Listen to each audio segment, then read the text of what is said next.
Once upon a time, in a quaint village, there lived a wise old man and his magnificent horse. He had little to eat, but always shared half with his horse. To the village, he was just a horse, but to Akram, he was family.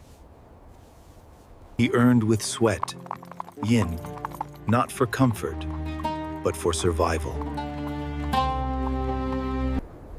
Between hunger and hope, they walked side by side. He gives it to King, saying, "Your breath matters more than mine."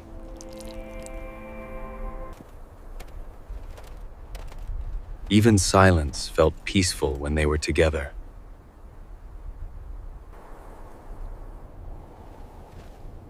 They had heard a man and a strong horse were passing through. King rears up, defending his master with fearless rage.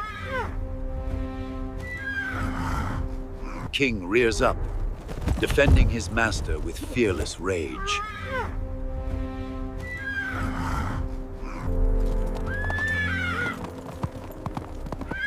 Victory came, but left scars behind. Stay with me. Stay with me, my friend. Each handful of earth felt like goodbye.